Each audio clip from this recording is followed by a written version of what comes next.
Hi guys, welcome back to the channel. FPL Consult here, and in today's video I'm going to share with you guys AI's best team for game week 1. Now yes, Fantasy Football Hub has an AI rating tool. Sometimes I am skeptical of the rating that is given to a particular team, but I have to say for this new draft here that I've seen, I think it's quite interesting and it's worth discussing, and that's why we're going to make today's video. I do agree with some picks, I don't agree with some as well, so I'll discuss my thoughts around some of these players. Hopefully you guys do enjoy this video, and if you do, please drop a like and also subscribe as well if you are new around here.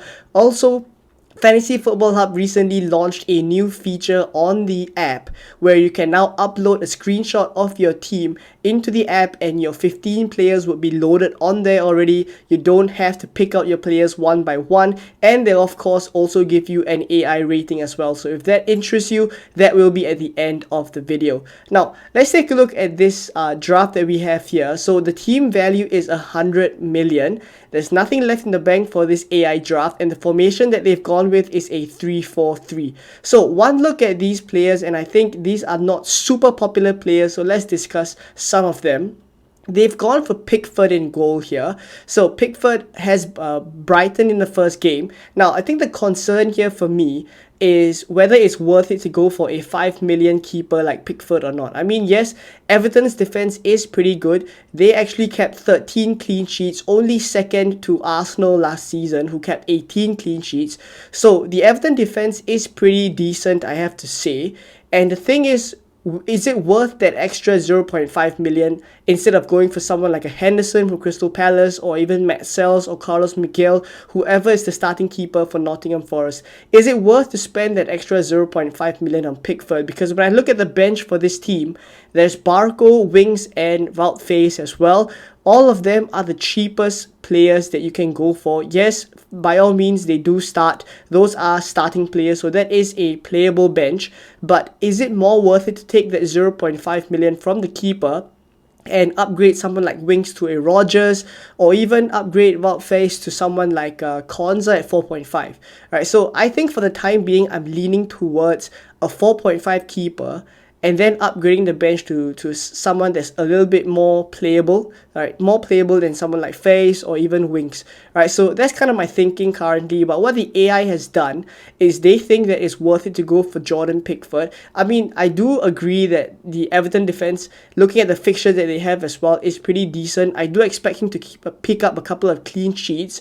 But again, just that concern for me of whether it's worth it to go for a 5 million keeper. Now, next up in defense is Gabriel, Robertson, and Vardiol. So Vardiol, I think we can all agree he is a decent pick for a game week 1. He is pretty highly owned at the moment as well. One of the go-to Man City defenders right now, and obviously if he keeps up the role that he played last season, he will be very popular going into game week 1. So I won't discuss about Variol too much, but I think it's Gabriel and Robertson here for me that are a little bit more there's a bit more to say about them. So Gabriel, I think there is a bit of concern as to whether it is worth it to go for an Arsenal defender right from the get-go, because they play Aston Villa, Spurs and Man City in the first 5 game weeks. So I really don't think there's a lot of clean sheets for Arsenal in the first few game weeks, despite them being a very elite defense.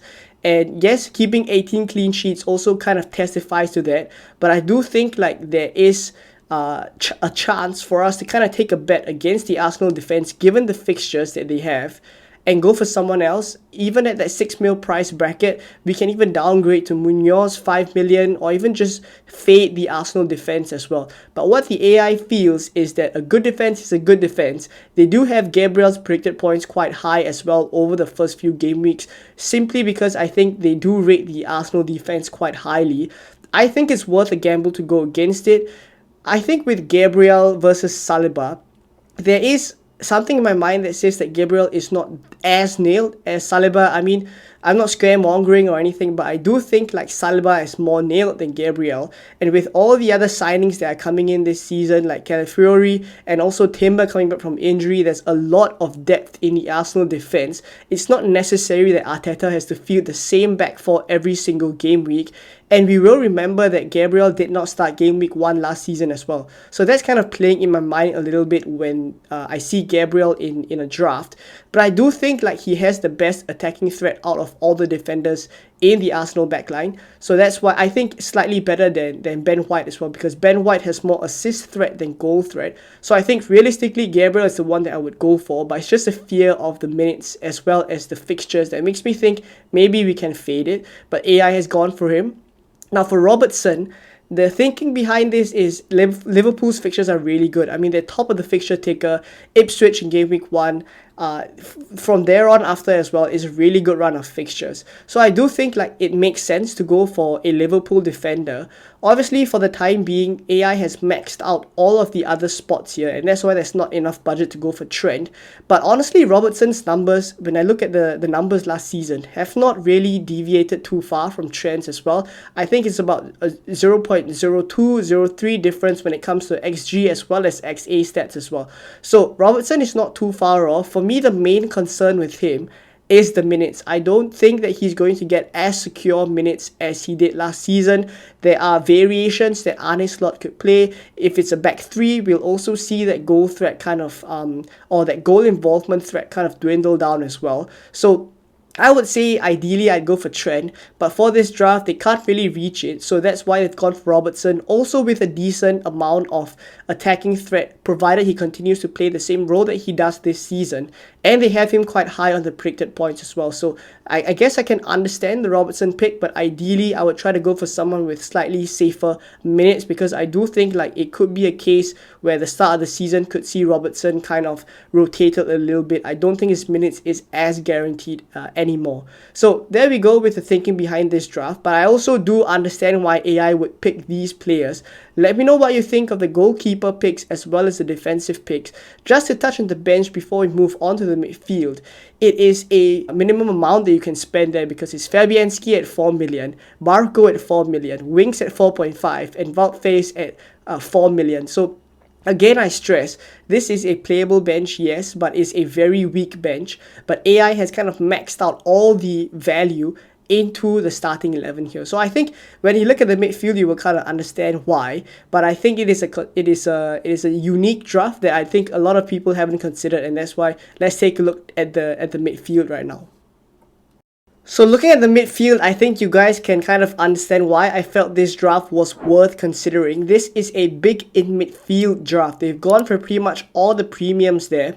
Son, Palmer, Salah, all the most expensive midfielders are in this draft. And then there's Eze as well as a budget pick on penalties, nailed for 90 minutes, etc. So one look at this draft, I feel I can see where all the money's gone to.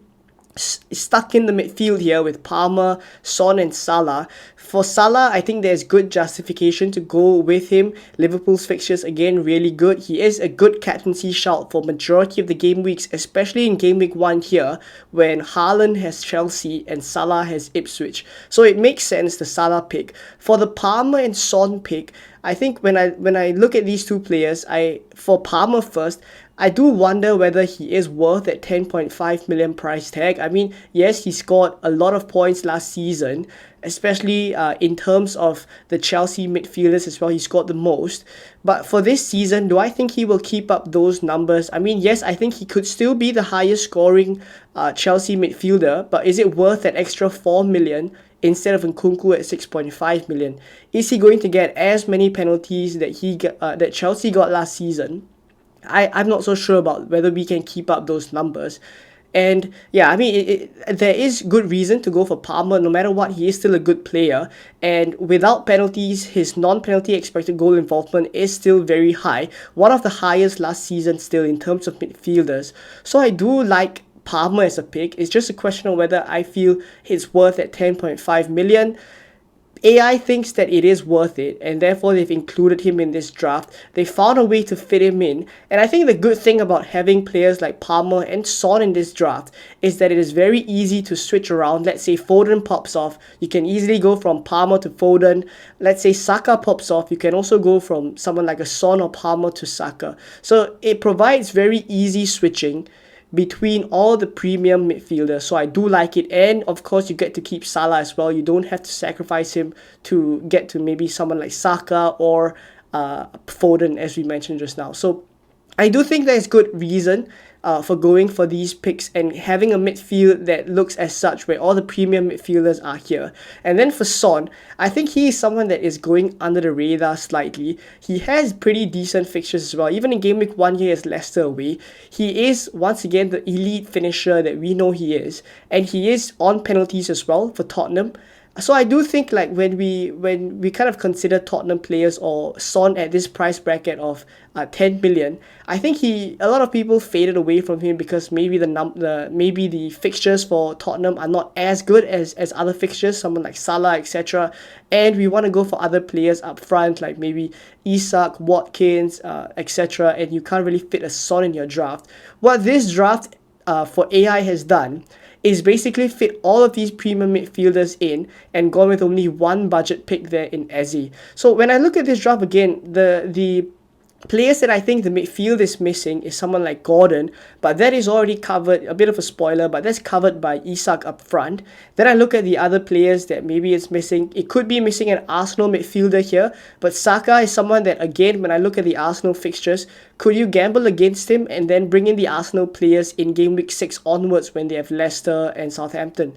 So there is good reason for this, and I think AI could have possibly factored this in already, and that's why they've gone for a midfield like this: Palmer, Salah, Son, and Eze as well. Let me know what you think about this draft as of now, because when I look at the midfield, I haven't seen a draft like this as well, so it's pretty interesting going for all the premium midfielders. Let me know your thoughts in the comments down below.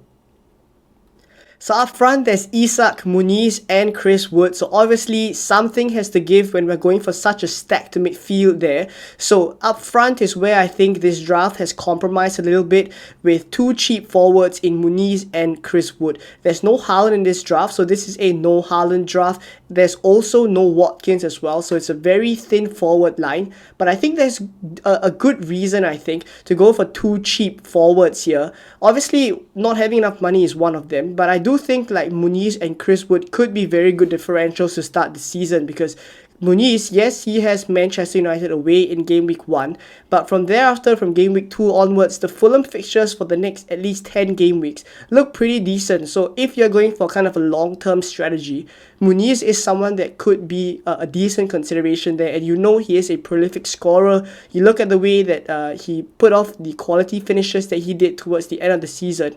I really do like him as a pick, good differential as well. For Chris Wood, for Nottingham Forest, he's been scoring in pre-season. He does look as if there is a bit of concern for minutes there.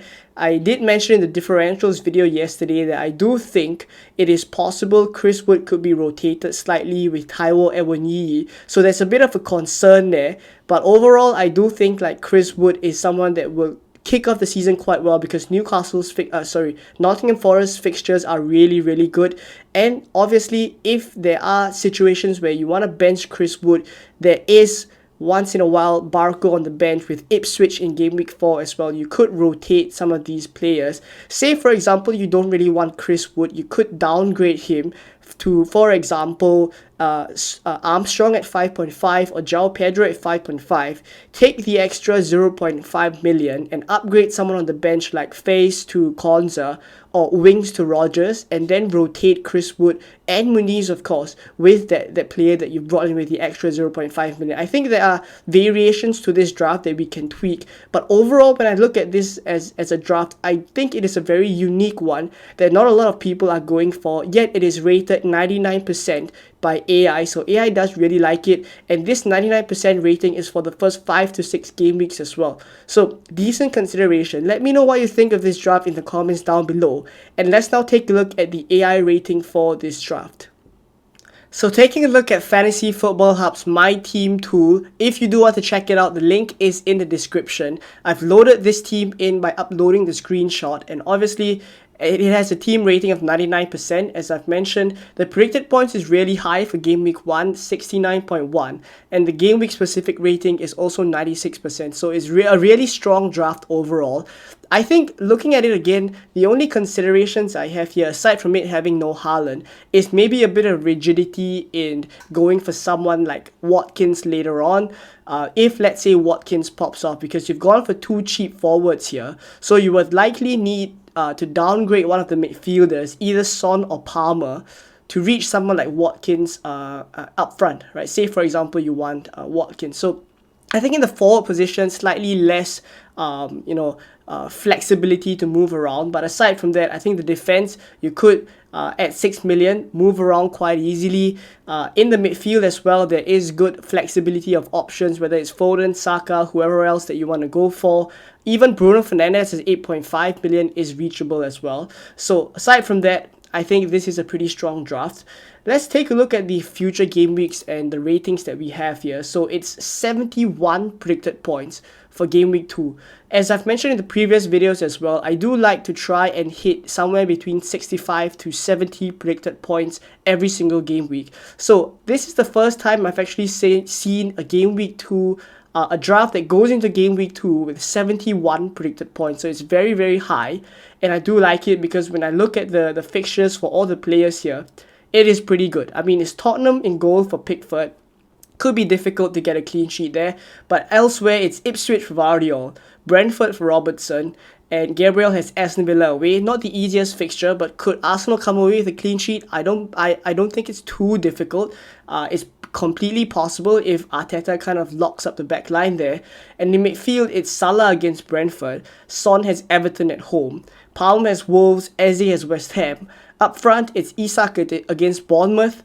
Wood has Southampton. And for Fulham, Muniz has Leicester at home. So, I mean, these are all great fixtures. And that's why the predicted points is so high for this particular draft. So there is decent consideration here to go for this draft. I'm not saying that I'm going for it, but I am actually considering some of the picks from this draft for my own team as well. Right, so go on to game week 3 just before we call it the end of the video. Again, a very, very decent draft for game week 3. 69 predicted points. The game week rating is even better for this week at 98% here. So truly incredible. I mean, when I look at this draft overall, there is a good reason why I think AI has kind of put this draft at 99% team rating, because a lot of the fixtures here, or even the players here, despite them having difficult fixtures, you could very well back them to score or keep a clean sheet in those fixtures, depending on whether they are defensive or attacking assets. So I do like it. Come back to game week 1 here. Again, this is the team. Let me know what you think of it in the comments down below. And are you considering a big in midfield draft? Because this is very interesting and I want to know your thoughts down below. But if not, hopefully this video is helpful for you guys and gave you a different perspective, a unique draft to go for that is 99% rated by AI. If you are interested, again, link is in the description, and I'll catch you guys in more Game Week 1 content coming very soon. Bye bye.